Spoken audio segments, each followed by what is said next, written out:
always feel like I'm floating in a like a glass of Coke of some sort. You're not on yet, Michael. Just hang on a second. Or is that the acting police coming to get you?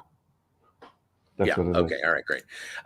You didn't see that. There was nothing there. Hey there, guys, gals. I'm David H. Lawrence the 17th, using language from the 40s and 50s. And I just would love to know where you're tuning in today, because we've got a great little live we're going to do for you with Michael Kostroff. He's a very busy man. I was going to make a fairly complicated collage, melange of photos taken from scenes from things that he's done, television, film, etc., stage, maybe even. And my graphics program threw up its hands and said, I don't have time for this. There's just too much of it. There's just too much of it. Ladies and gentlemen, Mr. Michael Kostroff, TV's Michael Kostroff, or do you say televisions, television and films, Michael Kostroff? Television's Michael Kostroff is appropriate. I mean, you have to say the full word television, because otherwise people don't know what you mean. Otherwise, that's the problem. Exactly. You mean streaming? No. Do you mean set-top box? No, just television. Are there hey, Dylan involved? How you doing? Dylan's here, watching from Houston, Texas. Thank you so much. If you'd love to, as clearly you people would love to, please, in the comments below, however you're watching, wherever you're watching, tell us where you're watching from. Tell us where you are in your journey as an actor, and let us know that you're doing it. That's also how you'll ask questions. This whole hour or so, there's a lot of questions. Will last a little bit longer than that, but this whole time, get your questions in about auditioning, because there's nobody, I read this on the internet, there is nobody who knows more about auditioning and helping others audition. Certainly no one that cares as much as Michael Kostroff does. So ask your questions below. We've got Richard coming in from Oklahoma City. Fantastic. Wow. Put it in the comments below. Let me know what's going on. We've got questions. I had told people that if they couldn't make it today, to send me their questions. Perfect. That was mistake number 4 that I made today, because I had like 45 minutes to get started. I'm like, I'll make some cinnamon coffee, put it in my brown mug, and then I'll, the 1 or 2 questions that come in. But no. No. Really? So we've got a lot of questions. Kevin, Kevin Hogan from KC101? Fantastic. I used to work with Kevin in Connecticut. Fantastic. All right. And he's still speaking to you, which is he is still speaking to me. There are many who are not, as you well know. Yes, Michael, how are you today? Did you have any auditions today? Not yet. I have a voiceover audition to do later today, but I didn't have any today. No. Fantastic. No. You can certainly ask questions about any category of work when it comes to auditions, whether it's on camera, voiceover, stage, commercials versus television, film work, drama, show work, whatever you want. AJ, did AJ sneak in there? Yeah, AJ. San Francisco Bay Area. Fantastic. All right, so ask your questions, go to the comments below. If you want to, smash the like button until it's unrecognizable. Share it with other people. Share this with other people. If you've got actor friends or you want to just share it to your news feed or share it to your YouTube channel or whatever, go ahead and click the share button, do that. And let's get to some of the questions. We got Canada in the house. Yeah, Jindra's here. Hi, Jindra. Oh, you're seeing what's going on, are you? I finally figured out how to do that, yes. Fantastic. Auditioning, right. I know. Technical stuff, yeah. All right, cool. Let me just get set up here. I do want to let you know that we're not selling anything here today. I'm not making any money from this. Michael is about to do a live. I couldn't believe this when I heard it. He's about to do a live in-person version of the latest edition of AuditionPsych101 POINT FIVE. Yes. What? Yes. If you want information on that, just go to Michael's site, AuditionPsych101.com. He'll show you how you can, if you're in Los Angeles, you can do it this Saturday. He doesn't charge enough money for it. It's really amazing. And I'm going to it. So if you want to, see each other there for the first time in person in like what, 3-4 years. Yeah. Because I'd been hiding out long before the pandemic. So, anyway. So can we get right to some questions then? Of course, if you'd like. All right, let's do that. And I'll be watching the comments as well. But these are questions that were sent in. And by the way, if you ask a question in the comments below, then I'm going to take your question first over the ones that when I sent out my email letting everybody know about this morning, I said, hey, if you can't make it and you have questions, send them my way. I got texts, I got emails. And the first one that I got was from Sheila, who said, what are some techniques I can use to help calm my nerves before and during? She doesn't just want to know, like as she's doing the work, she wants to know about being out in the waiting room or sitting at home and getting ready to hit that record button. How can she help calm her nerves during, before and during an audition? Do I get to talk now, David? Just kidding. No, don't sulk. Don't sulk. No, Sheila, you have just dived right into one of my favorite topics there. The reason that I teach AuditionPsych 101 is because I used to really dread auditions and have disabling nerves and a very hard time presenting myself. And so, and now I love the process, which is kind of amazing. Yes, there are some techniques. One of them is I have learned to think about and get to know the stress that's on the other side of the equation. If you learn more about what casting directors do and what they go through and how much pressure they're under and the bosses that they have and the writers and the producers, it helps me feel like, oh, geez, let me take care of you. Let me not add to your stress today. And so that has actually helped me to become calmer, thinking about the fact that the other person's stress might be even greater than mine. It's really, there's so much psychology attached to auditioning. There really is. I think also, I know you've heard it before, breathing. We don't breathe deeply nearly enough. And I hate that I have to give you such a simple answer to your question. But son of a bitch, it works. But aren't a lot of the answers that you give a lot simpler than people expect? They are often different than what people would expect, but simpler. And when I give these answers, what I love is people go, "That's what I thought. That makes sense. Why have I been hearing all this other nonsense all these years?" Because I'm out in the field. I'm actually auditioning. People think I sit around, reading scripts by the pool, trying to decide which one of the many offers to accept. Not true. I'm still in the trenches. And so, the stuff that I talk about is hard won and field tested. So yeah. So the breathing. Sorry. Yes, breathing is good. Sheila, it's interesting because I'm wondering. You're not here to ask this, but I'm wondering if you are auditioning in person or via video. Because that's a good question. It's very different. The things that trigger our nerves and make us anxious are different in those two circumstances, which is why there's an AuditionPsych 101.5. So I find that if you're auditioning live, I try to consciously wish everyone well in my brain, the other auditioners, and think about the anxiety that they're going through. That this has really helped me a lot. And one of my favorite things. I mean, this is I could answer your question for 4 hours straight. I really could, because I've had to deal with all of this. And one of the best things that I've learned to do is the character's job rather than the actor's job. The actor wants a job.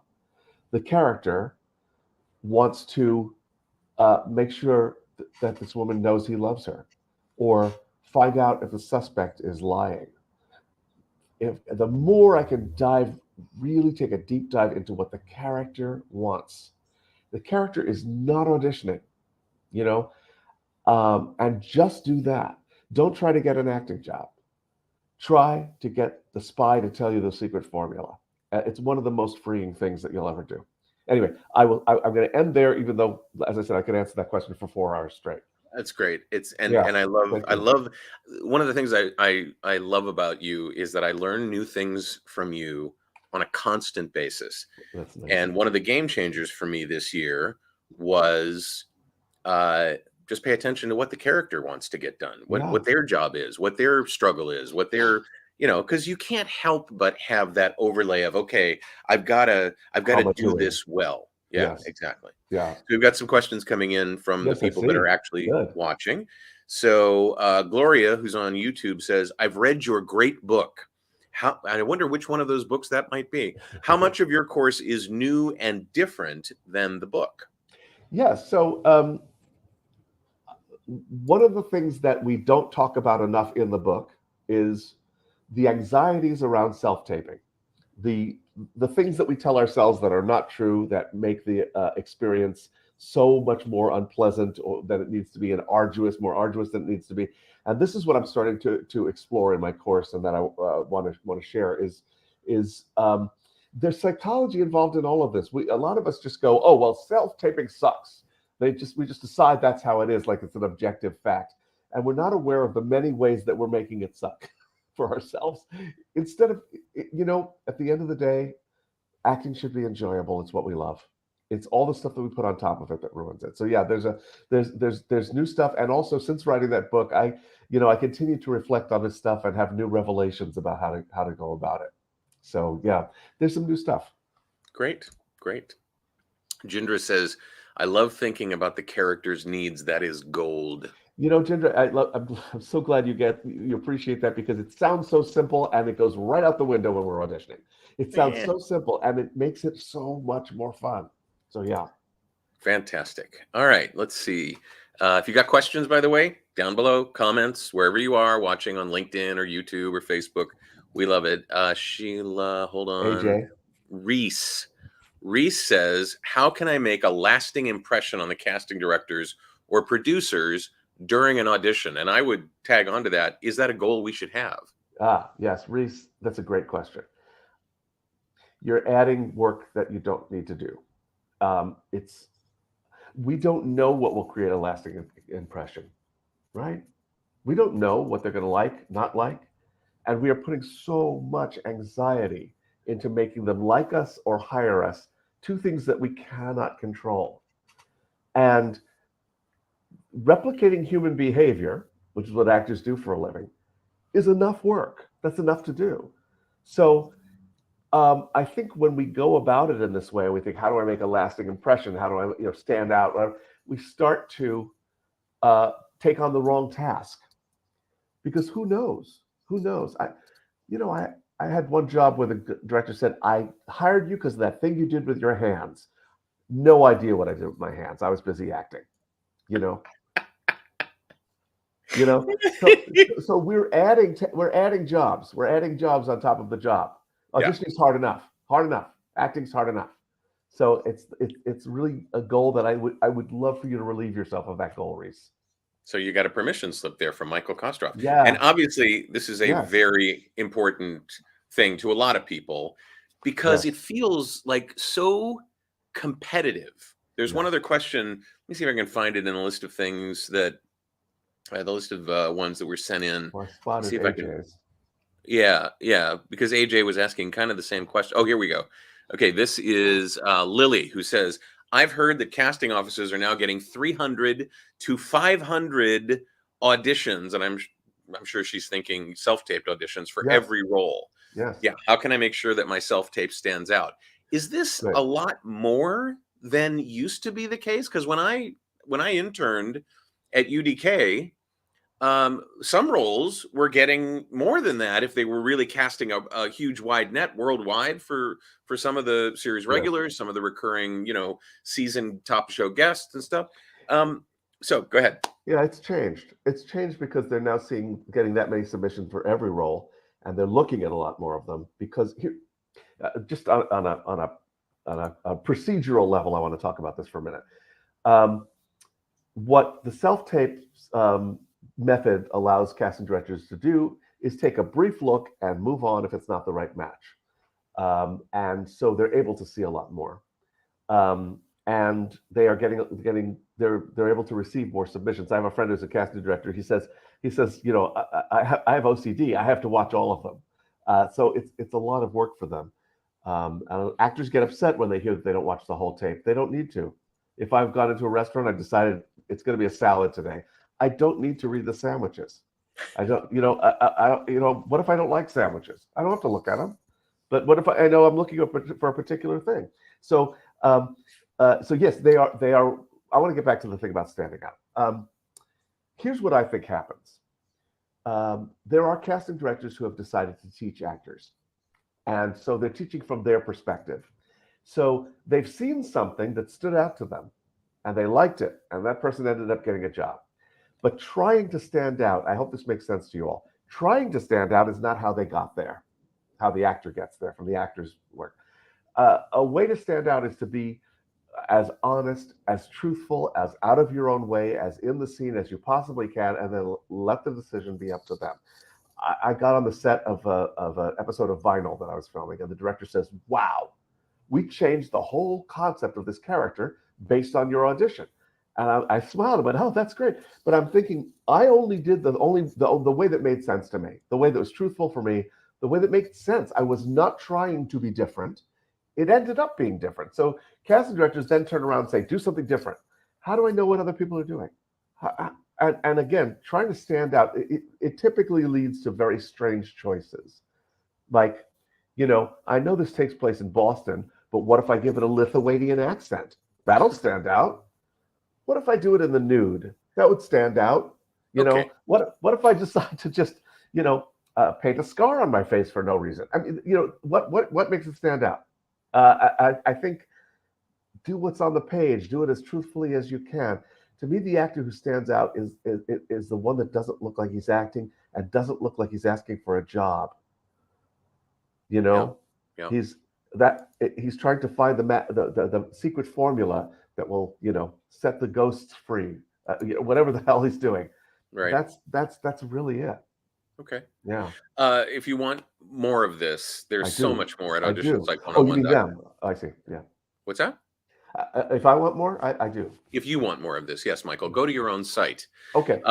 If you watching this want this, he's gone. He's off to his own site. I had to plug in my computer. So this Saturday, just want to remind you, this Saturday, April 8th. Yes? Yes. April 8th. I think it's a Saturday. At 2:00 in the afternoon, if you're here in Los Angeles, Michael is going to be debuting the updated version of his course, at least where it is now. I'm imagining there might be more changes coming later on the sort of almost, you know, perfect advent and storm of self-tapes versus going to a casting office for auditions. And he'll be doing a new version of AuditionPsych101. If you go to the AuditionPsych101.com page, there'll be a link to where you can find information for going to this event on Saturday. Again, it's in Los Angeles. I'll be there. I'm looking forward to it. I know a guy, so I'm going to be there to enjoy it as well as learn from it. And if you have questions about how things have changed in our business or just about auditioning in general, and you're watching this, or if you're watching on the replay, go ahead and tag us so that we get notified that you've asked a new question. But if you're watching live, go ahead and put it in the comments below. Michael will answer it for you. Johnny, I want to just emphasize something, because my class is not about how to market yourself or get more jobs. It's not an acting class. It's really about the psychological side of this, because having done this for as long as I have, David, psychology is such a big part of managing this process. And a lot of the things that go wrong for us in auditioning is the way that we think about them, the way that we approach them. I just want to say that I love that Richard Derry said, 2 great nuggets already. I wish I had these the last time I did an audition. That makes me really, really happy. That's let me show those things. I got to get to them as I can, but I will back off. No worries. Johnny has a similar, along the same lines. Does it really matter what I wear to an audition? I see people wearing really crazy stuff, and I don't know if he's talking about commercial auditions or these days TV and film auditions that aren't commercials? Johnny V, I would love to know more about what you've seen people wear, because I'm really curious. The answer is yes and no. People get typically, as you know, way too obsessive about this. I will tell you this. No casting director has said, you know, I was not going to cast her, but then she wore that dress. That's the one. Nor do they say, you know, she was the perfect choice. If only she hadn't worn that dress. And we get insane, as if it's a make or break thing that's going to determine the outcome of the audition, and it's not. So I think of, first of all, don't ever wear something that's a costume. You know, wear clothing that suggests the character. That helps them. I do that to help them. You know, I play a lot of lawyers. I think it helps them if I wear a suit. You know, it also helps me, makes me feel more like a lawyer. You know, so it should be no more concern than that, and recognize that there's no magic outfit. Okay. Is there? Can you? I'm assuming the answer is yes to this. Can you go too far? Yeah. Like there have been requests that I've gotten. Oh yeah. That, you know, dress up in a carrot costume. You know, I don't have a carrot costume. I don't. I know. Yeah. You see these shirts and you go, why don't you have a carrot costume? It seems to be the next thing on the list. But I don't, you know. Yeah. So yeah, Leaf, no problem. We love having him on. Kevin had a comment earlier, and as a news guy, I have to toss to Kevin in the newsroom.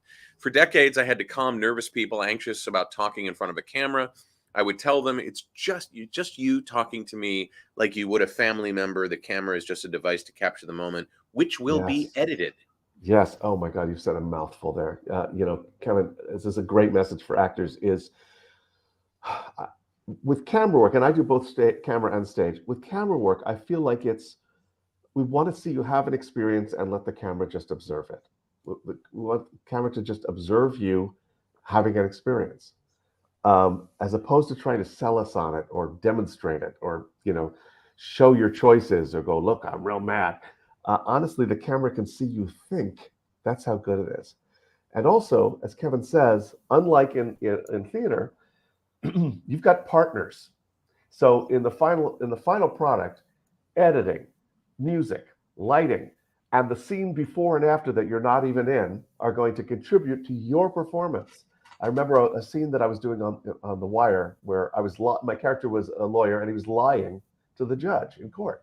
And what I decided to do was forget that I was lying and just play it like this is absolutely true. I played it absolutely true because the scene before and the scene after let people know what a liar I was, and that was a good liar. So yeah, you know, remember that it doesn't fall to you to carry the entire story on your shoulders. Okay. Yeah. Cool. Helly, I think is how it's pronounced. Helly. I'm in Toronto. How can I access the self-tape new additions to your updated class?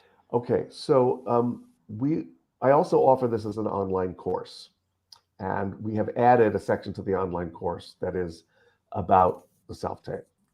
I'm going to let you in on. It's just not yet. But in a few weeks, it's going to be offered at a much lower price for a 1-week period. And the best thing to do is get on our mailing list. You can go to the site and register. I hope I have a page for that. If not, you can write to me at. I think it's on every page, isn't it? I don't know if it is. It should be. Okay. You can also drop me a line at AuditionPsych101 @gmail.com, and we'll make sure that you're on the mailing list so you'll get notified. Because it's a little window, but the online course will have a section on this. If you like what you're hearing, hit the like button, share it with your friends. You can share it now and they'll come and be with us and they can have, we still have some punch left and there's some cookies over on the side. Wow. And also feel free to share this once we're done with your friends, because there's going to be nuggets laying on the floor here that you can pick up and use today, now. Let's see what else we have here. Let me go back to the comments and let's see if you're doing this live, by the way, we're going to We're going to take your questions first. I have a bunch of questions that people sent in from before. Janet says, your workshop Audition Psych 101 resonated with me years ago when you visited Chicago. I have carried these golden nuggets with me ever since. Changed my perspective for the good forever. Thank you. Wow. I mean, I've been teaching this class all over the country for 20 years. It still means so much to me, Janet, seriously, because actors are my family. So I'm so glad to hear that. I'm going to be coming back to Chicago. Stand by. You know how loved you are, yes? I love Chicago. You know how many people... No, I don't. You know how many people... I'm an actor. Lives you've changed. Yeah. I mean, I've told this story a million times that I am dead sure that if it wasn't for me taking your course back in 2006 or 7, I forget which one it was, I would not have had as even close to having as great an opportunity as I had when I booked Heroes. And the booking wasn't, the booking was great. The booking wasn't what I think I'm most happy about in terms of the course. It was the feeling that I had when I was in the waiting room with all of these actors who I'd seen on television and in theaters for years and years and years, and I wasn't cowed by it. I was proud of where I was, and I was using, without even thinking about it, I was using things that I'd learned from you in the live version of the course that I'd taken back in those days, without even thinking about it. Little tiny things like, I'm so glad. Understanding that, knowing the environment of what you're doing and what you're walking into. I don't know if you remember this, but one of the pieces of advice you gave, and I don't know if you still do, is to position yourself in the waiting room if you can, so that you can see into the taping space, that you can see into the auditioning space, just so you know what you're going to face when you go in there. Yeah. Right? And when I auditioned for Heroes, it wasn't a typical television audition. Typical television audition, I'm sure you'll agree with me, is usually 1, 2, maybe 3 people in the room. Someone to run the camera, someone to be a reader, the casting assistant, casting associate, casting director, who knows. There were 11 people in the room. Like they had seats set up like on risers. And this was a very big series for NBC. Do they get a program? Like, do they have a program for that's an audience. What I watched people doing as they walked in was getting thrown by that. They would be like, yeah, nice to see you. And they'd walk in, the hell's going on here, And I can only imagine that could take you off your game. Yeah. As I watched this happen in my head, the one pre-built thing that I did was when I walked in, I said, hey, thank you, everybody, for clearing your schedules. And coming Thank you so much. It was great. It was absolutely great. And this is the kind of thing that I just find to be joyous, because we live and work. We've chosen a crazy, nutty situation for our passion. It's insane. It's insane. Yeah. And I wish you could talk to that. How many times, maybe none at all, but how many times have you said to yourself, I got to get out of this business. This is just nuts. I can't make a living here. It's like, it's not possible. And then get drawn back in. I decided long ago that I was going to be an actor, whether I worked or not. That was my commitment. I feel like it's my calling. And I run completely counter to the current philosophies of positive thinking and manifesting. I live by very low expectations. And then when good things happen, I'm delighted and surprised every time. I still go, what? They picked me? And for me, it's a much happier way to live. People get all wrapped up in trying to make things happen and expectations and all this stuff. And I expect to not get hired, because mathematically, that's the most likely outcome of any audition. We get all wrapped up over this thing that almost never happens. And I just want to add, it's very gratifying to know that the class has been helpful. I had to develop these ideas. I want everyone watching to know that what I like about my own class, I'm just going to say, is that, it's not like I went through my whole life with wonderful self-esteem and was comfortable auditioning, and now I'm going to show you how to do it. I was terrified. I was bad at it. I felt like I had snuck into the room and they were going to yell at me and kick me out. I mean, I've had to sort of pull apart these ideas and go, what am I actually thinking about? What is that fear? What do I think they're going to do to me? At what point in the process does it strike me a certain way? You know, how am I making these decisions? And one of those revelations was, man, I am putting all my concentration on figuring out how to book a job. And here's the big secret. Nobody knows how to book a job. Getting picked. That's how you book a job. You know, they don't even always make the best decisions. Sometimes they pick the wrong actor. You know, I always think I am that. No. We often think it is us if we got cast. But yeah, I find myself all the time going, "Are you sure?" Yeah, but really? I mean, I developed this class honestly and this philosophy honestly. So, you know, I was a mess. Now I love it. I love it. It's great. Yeah. All right. More questions. We got tons more questions. If you have a question, put it in the comment below.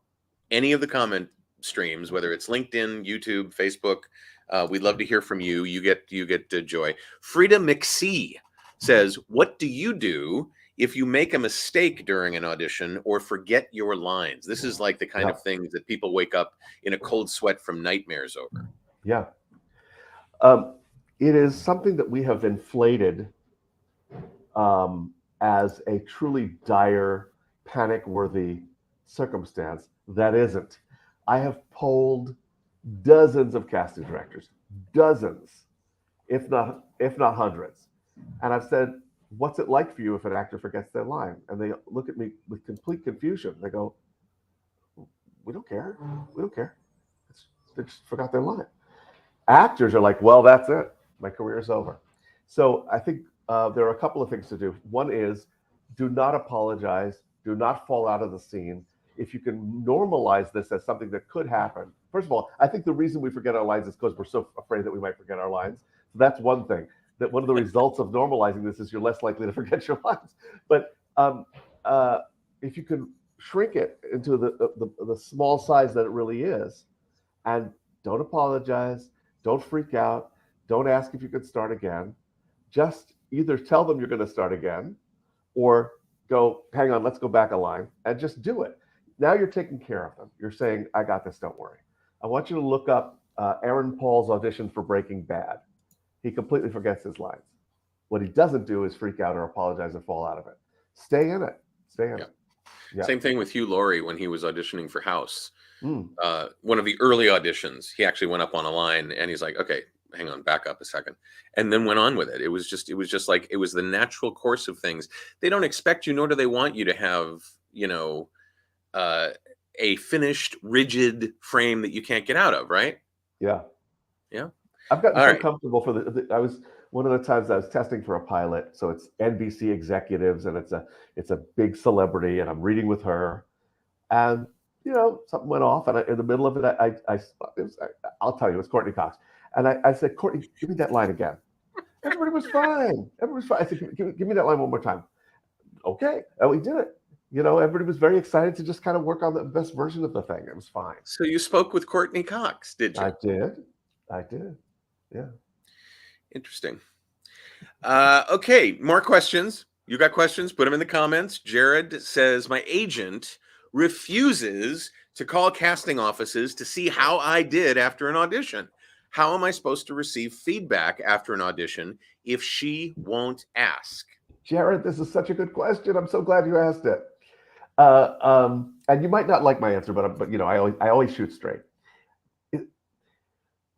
It's not as valuable as you think.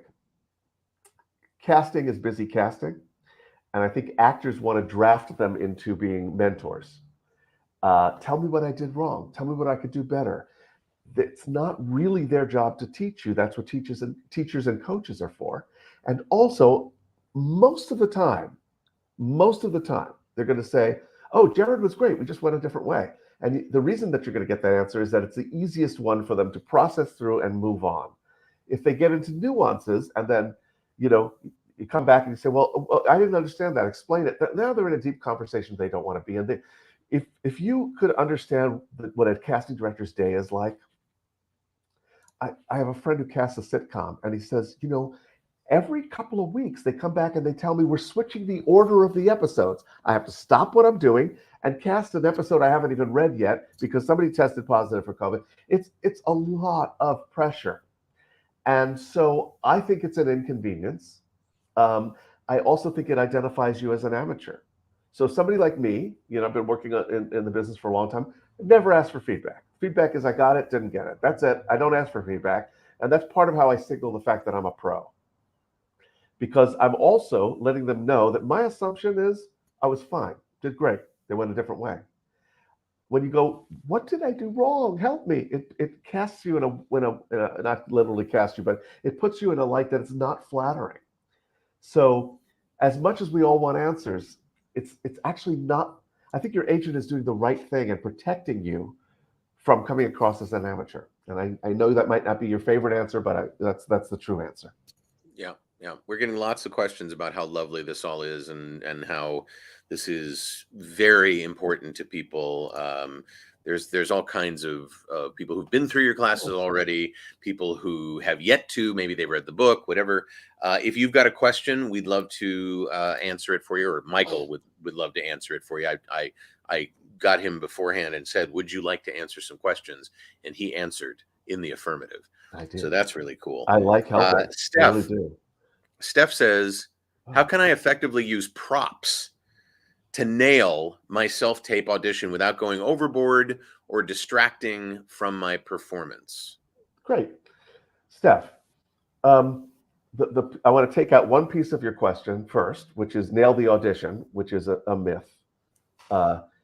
Anytime we think, well, this is the magic technique to nail it, that's, again, getting all in our heads about a crazy thing instead of playing the scene in the truthful way that we can. There are classes that say, we're going to teach you how to nail the audition. I don't know what that means. What does that mean? Does that mean getting picked every time? That doesn't happen. The prompts question goes like this. Use it if it helps you. Otherwise, you don't have to use it. The casting director has read the script. They know you're holding a knife. So if you go like this, they know what it is.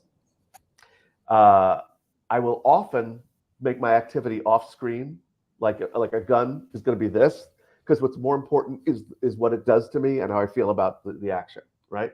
So you don't need to use props to demonstrate that you've read the script and you understand what's going on or to help them in any way. So they're just for you. Use the ones that are valuable. There are some times that I feel like, yeah, I want to take a drink during the scene. It works for the character. It makes me feel more like I'm sitting in the character. I hope that helps. Just to tack onto that, to sort of her question being without going overboard, say there's a computer in the scene, like you're in a procedural like CSI and you're the tech sitting there and you're figuring out where the killer is on the map on the screen. Do you need a laptop? Do you need to have an actual computer sitting there? Right. So you don't need it. I tend to not use props. I feel that it busies things up and it complicates things. They know what's going on. I know some actors who use them a lot and find that they really help them with the scene. I just don't want us to get in a mindset of like using a lot of props is good, using no props is better, because every casting director has a different opinion. Some of them say, please don't use any props. Some of them say, I love when the actors use props. So stop trying to find a blanket answer that's going to address every casting director's opinion, because it's like saying, what do dentists eat? I don't know. Different ones, some like soup, some like nachos. I don't know. So you see how crazy this is, that we get ourselves into what is the absolute answer on props?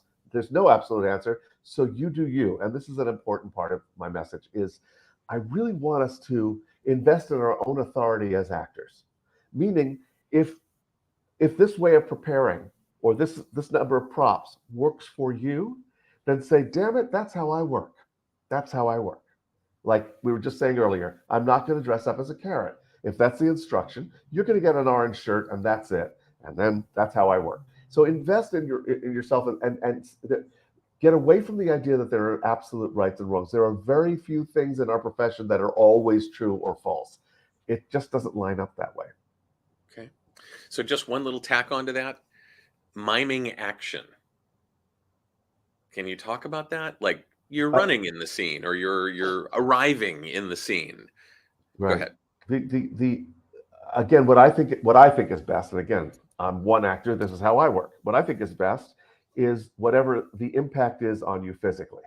So if I'm running, I might just do this. I'm sitting in a chair right now, but this is running. This is running. I don't need to show them that I can run.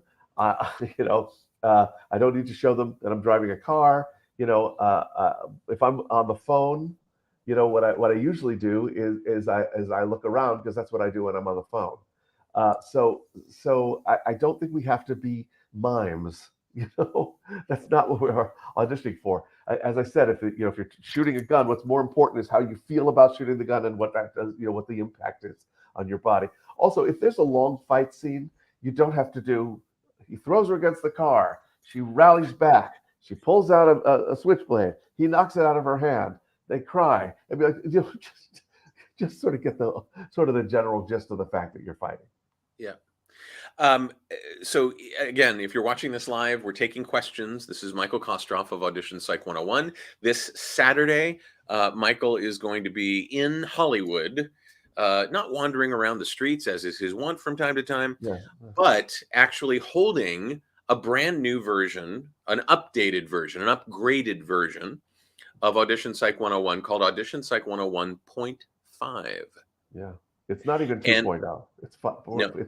Yeah. Right. And so you can get information on that. You can attend it live on Saturday. You can get information on that over at AuditionPsych101.com.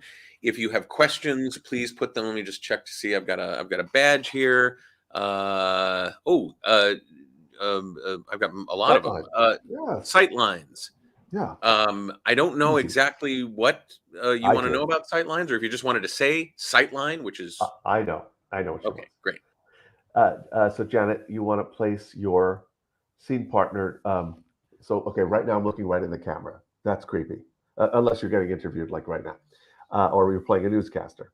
Other than that, you want to place your scene partner as close to the camera as possible, maybe an inch away from the actual camera, which is what I'm doing now. What you don't want to do is put somebody here or here ever, you know. That's that. It's as simple as that. You don't have to have a place for every single person in the scene. Again, go by what works for you. Isn't that a radical thought? Go by what works for you. I know when I look at this guy, I feel a certain way about him. When I look at this guy, I have a different feeling about him. That's why I want to place them in different places. Or if I'm being badgered by two cops and I'm like, I want to go, what the hell? Why are you guys picking on me? You know, that's all. Do what works for you. But you don't have to find a different spot in the world for every single person. One of the things that you taught me a long time ago is look at the corner of the camera, just off enough to just a little bit. Yeah. And we sometimes tend to think, oh, we need to make it very clear to the casting director that we're talking to Johnny as opposed to Jacinta, who's the other character in the scene. Right. And we need to make sure that we keep that straight, or boom, we're not going to be considered, right? Yeah, you know, I want to add something to this, since you just gave me another thought, which is that study yourself when you're in a conversation. Like I just realized that I'm looking down at my table while I'm talking to you. You know, very few conversations are like this, and there are a lot of actors who feel like I'm going to show I'm acting by really connecting with the person. You know, we think. We look around, we avoid, we do all kinds of things. And again, I don't think that's not the magic formula to booking a job. I just want to say, you know, loosen up the behavior, act like a person. I guess that's what I'm saying. Yeah. All right. So Renee says, there isn't anyone who teaches anything like Michael. Thank you for offering perspectives, easy to understand. Sometimes all we need to do is make a small shift, and you always inspire that. Hugs to you both. Thank you, Renee. It's lovely. Renee's great. I love her. She's got an audio booth in her, get this, in her apartment building in New York City. She figured out how to talk to the people that run the building. She's sneaky too. Yeah, this morning I said Michael is sneaky. She's sneaky, and in a great way, in an awesome way. Nikki has got more praise for you. Hi, Nikki. Michael Kostroff is compassionate, funny, talented, loves poutine and actors. Take this course if you can, or buy his book, read it, take the course, follow him on YouTube, heck, write a letter to him. Best to you all. Thank you, Nikki. Appreciate that. And you have an opportunity to take the brand new upgraded version of Audition Psych 101 in person, live, in a theater in Hollywood, in a space in Hollywood. This Saturday, April 8th, and it starts at 2 in the afternoon, goes till 6. It is the best 4 hours you could possibly spend investing in your career. And it's not a huge thing. It's $95. And it's great. It's just great. I would like to take care of some last few questions before, if you've got questions that you want to, I'm trying to figure out what it says there. Oh, okay. Got it. 45 minutes in. Okay, awesome. So we'll stay here. We were planning on an hour. We'll stay if there are questions afterwards. Yes, of course. Got Steph already. Okay, this is the one that I think is interesting. Marco says, I can't help but think that the whole self-tape thing is racist and classist, as it requires us to buy hundreds of dollars of expensive gear. Tell me I'm wrong. And I included this, sent from my iPhone. Okay, Marco, I want to give respect to the seriousness of what you're talking about, because these are things that are passions of mine that I feel strongly about. And I'm going to tell you you're wrong. I'm going to tell you you're wrong. You know, first of all, you could do it on your iPhone, period. You don't have to buy hundreds of dollars worth of equipment. I will say, yes, I'm going to be honest with you. I think it gets easier if you buy, you know, a tripod and some lights. But that's not what they're evaluating. The racist thing really, that I have a little problem with that, because that assumes that people of certain races can't afford equipment, and I don't think that lines up by race. I think there are people who have wealth and people who struggle with that in every culture and every color and every race. So I think that's a faulty notion to suggest that certain people are unable to do the self tapes.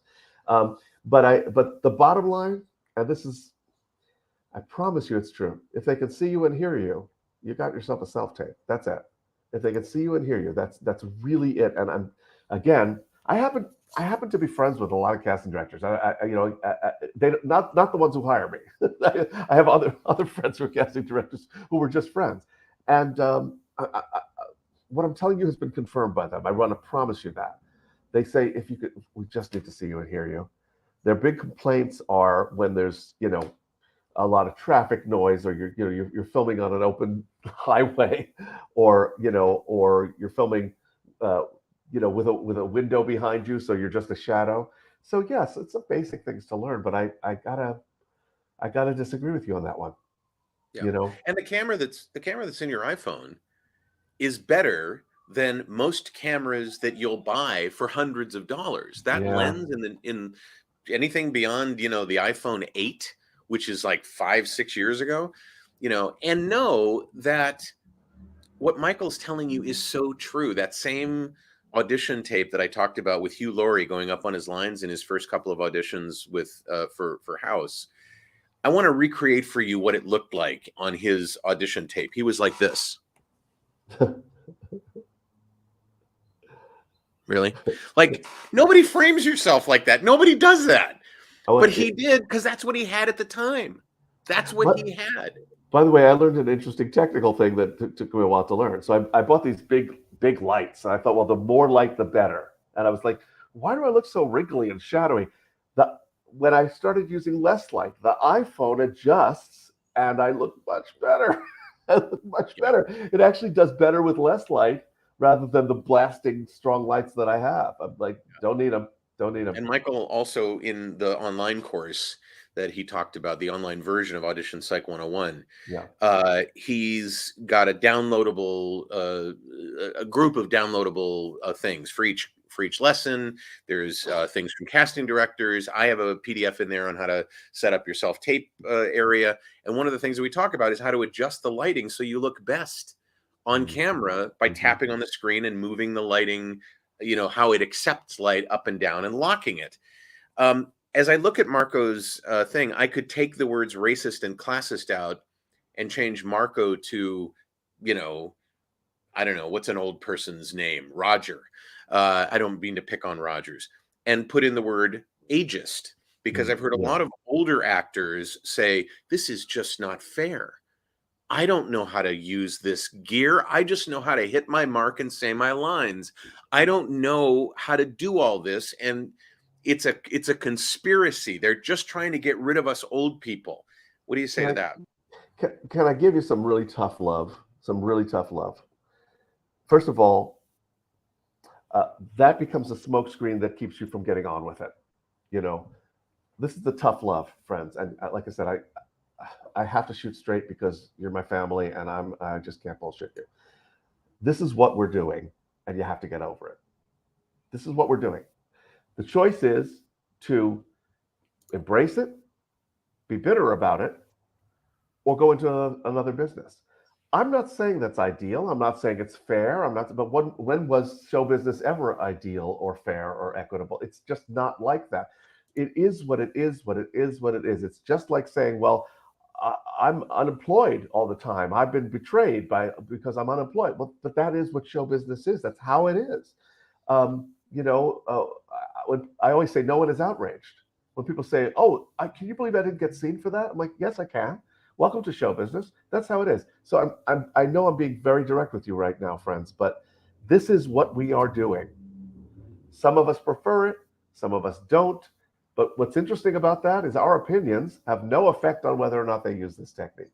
So if you're older, I want to tell you, look, I didn't necessarily want to wrap my brain around all of this. Now I'm a whiz at editing. I mean, I actually enjoy it, which is really weird. I never thought I'd say that. But when you've got to do something, at a certain point, you have to say to yourself, all right, I'm going to sit down. I'm going to figure out what my problems are and work through it. By the way, my technique for that is first of all, have a conversation with yourself and say, okay, what exactly in the process, what parts of the process do I dislike? Let me just take this little slice here, work on that only. Oh, I don't have the equipment. Let me find out if I need it. Oh, I don't need it. Okay, great. Put that one aside. I don't know, how to prop up my camera. Well, my God, you've got YouTube, you've got Facebook, you've got all kinds of resources. Someone who will come over and talk to you about this at your house. I promise you do. So at a certain point, I love you. You have to get over it. And you got to just say, this is what we're doing. Nathan said, Nathan Ray Clark jumped in and said, you can use natural light. You don't need to have big, huge lights. Janet says, wrong on the expensive and racism. I agree with Michael. I have been in the audition room pre-pandemic and have been the only white blonde in a sea of black men and women. I merely assumed I was in the right place. We all booked it that day. Wow. This is not to deny someone's, lived experience or what, their recent experience with DEI, diversity, equity, and inclusion has been. And I certainly don't speak for anybody's lived experience, but I know that what we are able to take and use as tools changes as we get better and better and calmer with what we have to work with. Yeah. We sometimes don't even recognize that we have tools that we can use, and one of the things that I love about your class, especially the live class, is the walkthroughs on how to handle situations in the waiting room, in the actual audition space. Certainly, I'm assuming that in the updated version of the course, things that you'll be doing at home. Yes. Let's see. Gloria says, I wish I were available this Saturday. I hope you'll do it again another weekend. Yeah, I think he will. I don't know. I don't know. Maybe he will. Let me get some last couple of questions in here. And by the way, if you want to know about the thing this Saturday, AuditionPsych101.com. The full URL without the extra click is AuditionPsych101.com/1015. Is that what it is? Or 101.5 or something? Yeah, but there's if you just go to Audition Psych 101, there's a clickable button there that takes you to the proper page. All right. So Norm has a couple of questions that he sent in. One was, is there anything I can do to up my booking ratio that actually works? And if you could explain what this term booking ratio, people think that means. So booking ratio means the ratio of auditions to bookings. How many of the auditions result in jobs? Nope. Cool. No. I mean, I don't want to leave you with just a nope, Norm. I will tell you some things that have helped. Okay, it's going to be counterintuitive, but I'm telling you from my own experience. Stop trying to book a job. Start trying to, you know, explain to your lawyer that you're innocent. Start trying to explain to your wife that you were out all night, but it was because it was work related. But whatever your scene is, stop trying to book work. Try to explain to the patient what your concerns are about his health. That, I believe, I'm not going to say it will up your booking ratio because I don't know. I don't know. I mean, I think generally speaking, we can count on booking ratios being low. There are a lot of actors and not a lot of jobs. So that's, I think a better thing is to normalize that as part of what we do. I always say I don't go on roller coasters because I don't like being turned upside down. So that's what they do. So I don't go on them. All right. Norm has a follow-up. Oh, good. Norm says, I've been keeping an audition log, jotting down details about all my auditions. How do I use this data to help me book? Do you keep an audition log? What do you keep track of? Right. Okay, I don't keep an audition log. My goal and my goal for you is to have a better time auditioning. That really is the thing to work on. Enjoying the audition, since it's usually all you get. I don't keep a booking log. That doesn't mean that you shouldn't. That doesn't mean you shouldn't. But here's the equation I want you to look at. Look at what elevates your anxiety and what lessens your anxiety. What elevates your bitterness, what lessens your bitterness. What elevates your enjoyment of being an actor and what diminishes that enjoyment. If you find that keeping a logbook makes you feel great about your career, great about your auditions, which I'm obviously skeptical about, then do it. Do what works for you. For me, I hit it and quit it. I assume I'm not going to book a job because most of the time I don't. And I don't know why people are shocked when I tell them that. They think I book everything. I book a very small percentage of the things that I audition for. And so I do think that one of the things that's helped me is I go in to play the scene and do the character's job. I don't try to calculate how to get employed because that's exhausting. And there's no there. Yeah.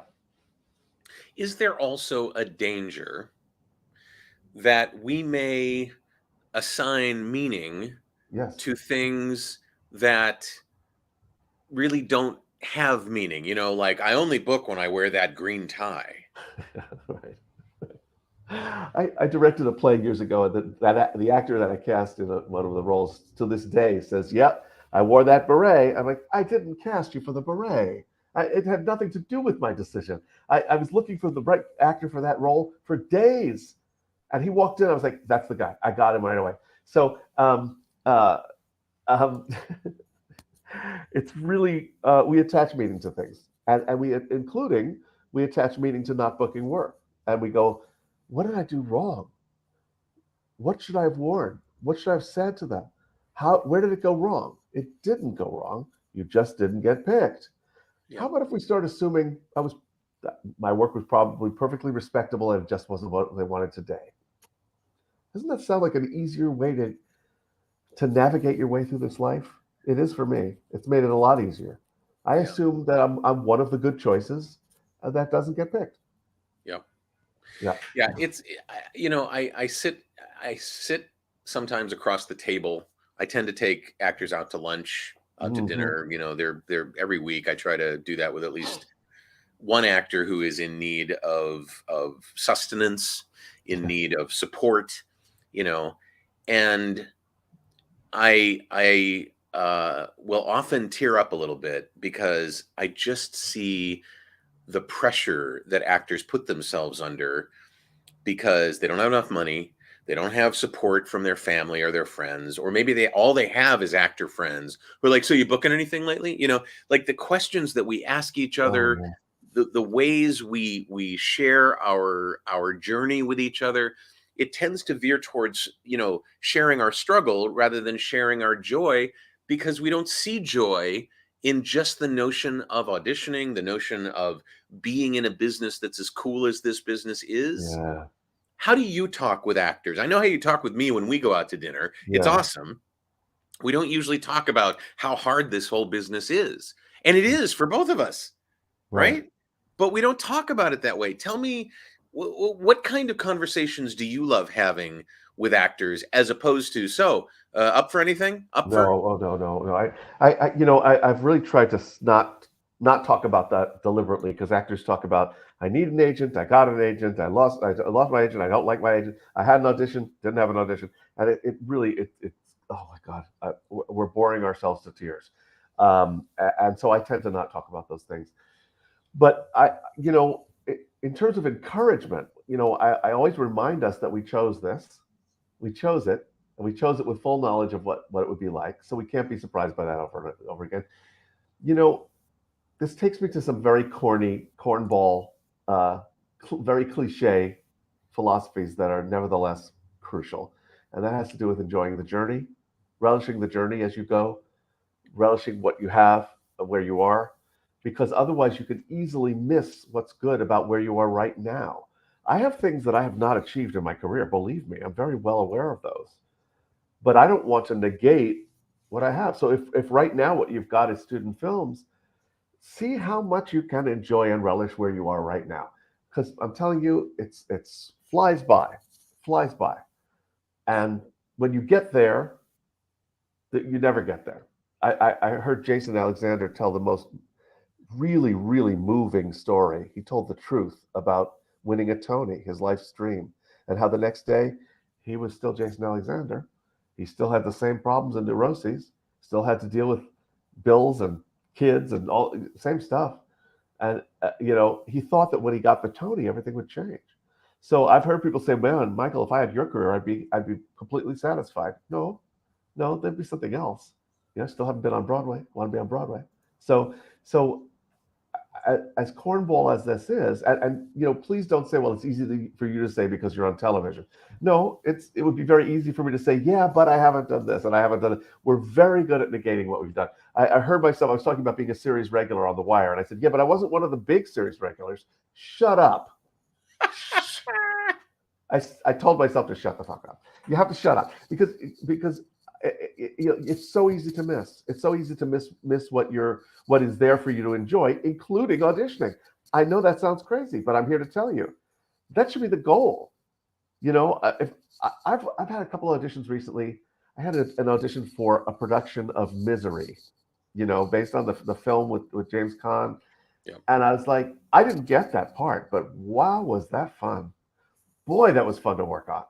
Yeah. I mean, I got to do stuff from a scene from Misery, and the director watched it. I'm like, that's pretty great in itself, Yeah, you bet. So it's that. Yeah. All right, let's do last call for questions. We got one from Dylan, who says, "I'm currently being coached in corporate narration VO. I can see how a lot of the tips you're sharing can apply to VO as well as on camera acting. Mm-hmm. Thank you, Michael." You're welcome. My pleasure. Did you have anything you want to talk about in terms of voiceover auditions? You said you had one later today, yes? I have one later today. I am not the expert on that. You are, so I'm not going to advise on it, except enjoy the audition. I really do. Yeah. I want to tell you later about the last night I narrated my book. It was really fun. Good. My most recent book, but I'll tell you that off camera. The whole thing? My whole half of it I did in one day. I couldn't believe it. Wow. Congratulations, Mr. Man. I thought it was going to take a lot longer. 5 hours. Yeah. So yeah, that's great. But that's a side conversation. I think the one thing that I've seen hundreds of things, hundreds of little golden nuggets that Michael's left on the floor, that when voiceover people bend over and pick them up, they work just as good for them, my clients, my peers, me, as they do for their on-camera work. And, I think one of the things that makes voiceover a little bit different from on camera, especially when you turn the spigots on all over the place for the stream of auditions that you can be getting from the casting sites, as well as agencies, as well as existing clients, etc., is you tend to add a 0 to the numbers. How many different things will you get the opportunity to audition for in a day? And it can be 5, 10, 15, depends on how much you want to bring on, because there's so many more things being produced. Right. When you look at the things that are being produced on camera, yeah, it's it varies up and down here and there, but it's at a particular level. When you look at the number of things that are being offered in voiceover, like you've got local stuff and you've got regional stuff and you've got national stuff and you've got things in this category and that category and the other category. It's a much bigger universe, but there's also a lot more people vying for those things as well. So one more time, you have to take Michael's advice and do the best job you can of decoupling the outcome from the process, and just enjoy that process, because otherwise you're going to start to develop what's called audition fatigue. Yes. And you don't want that. I wonder, do you ever feel that way when you're like getting a lot of on-camera auditions? Do you ever feel like you have audition fatigue? I'm always honest. I sometimes have to do what I call take myself aside for a chat and remind myself to be grateful for that. Because sometimes, I've got several due in a weekend. I'm like, oh, what a poor victim I am. And I'm like, oh, wait a minute, hang on a second. I can still remember when I had no auditions. So, again, I tell myself to shut up, and I do it. But again, some of the anxiety that I can relieve people of is they think, well, I can't do it unless I have 6 hours to do my deep character study, or be completely off book. And it's like, no, you do the best you can do with the circumstances. I had one the other day that I had to read off the paper because they wanted it the next day, and that's what they got. And I didn't lose any poise over the fact that I needed to read it off the page. That's what I had that day. But sometimes I do. Sometimes I hate when we say, oh, I have to do a self-tape. No, you get to do a self-tape. You got invited to the party. It's great. We just have to remind ourselves. I'd like to kind of wrap up by asking you what your reaction is and what kindness you show to people who look at what's been happening in our business since the pandemic and the changes that have gone from in-person auditions to self-tapes, and look at it like some of our questioners have looked at it during the course of this session, as being an attack, or being onerous, or being a conspiracy against us as actors by either the production community or the casting community.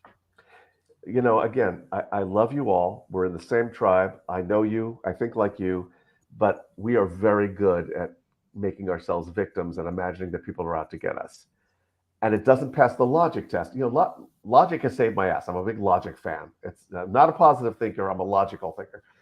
It doesn't pass the logic test that people are sitting around like, how can we mess up the actors and make their lives terrible? They're doing the best they can. They're doing what they're doing, what is most efficient for them under the circumstances. So we have to get out of thinking like that. It doesn't serve us. It doesn't help us. Show business has never been easy. Not for one day, not for 5 minutes has show business been easy. So make friends with that. Accept it as part of the adventure, and you have to love that. You have to love the unpredictability and the challenge of it. Or it's not the profession to be in if you want an easy profession. So yeah. It's just occurred to me that one of the free things you get when you watch Michael Kostroff teach, when you hear him speak, is you get this feeling that washes over you that kind of says it's going to be okay. It's good. It's for the very same reasons that you got excited about being an acting student or an actor in general. It's like all of a sudden your faith in your choices has been renewed. Yeah. And I'm telling you that, man, I love you for what you've done for me in my career. I love you for what you've done for all of the people that have come through the rooms that you've taught in and have joined your online courses, read your books. It is a universal chorus that you care about your fellow actor, and that you love your fellow actor, and that the joy that they feel once they have some of the knowledge that you sprinkle around the space that you're in. It's just amazing. It's just amazing. And I want to thank you for spending this time with us. Oh, it's a pleasure. If you want to see the newest version of this course live and in person in Hollywood, California, This Get on Saturday. A plane and fly. No, just kidding. You're going to have an attendee this Saturday who actually is getting on a plane and is flying down. Wow. Yeah. So if you're in LA this weekend, think about it. There is no better value than this course. It's 4 hours long. It's filled with stuff that you'll want to go back and go, wait, what did he say? What did he say? AuditionPsych101.com. That's where I want you to go. Let me just see real quick on the comments and see if we need anything. Nathan says, thank you guys. This was great. Dylan says, thank you so much. You're welcome, but thank Michael, not me. You get nothing from an audition. You get the script to add to your oeuvre, and oeuvre is a great word to say. This is just amazing. Thank you, Michael, so much. Oh, my pleasure. We're going to have, this is going to become a replay almost immediately on all 3 of the channels, Facebook, LinkedIn, YouTube. It immediately populates. If you have questions and you're watching the replay and you didn't get a chance to ask live, go ahead and ask them in the comments anyway, but make sure to tag Michael and I so that we know that it's being asked. Okay. And with that, I thank you very much for joining us today. Richard says this was really great. Thank you very much. You're welcome. Thanks, Michael, all. thank you. And thank you all for coming. Hit the like button if you want, share it with your friends, and we will see you next time. Bye.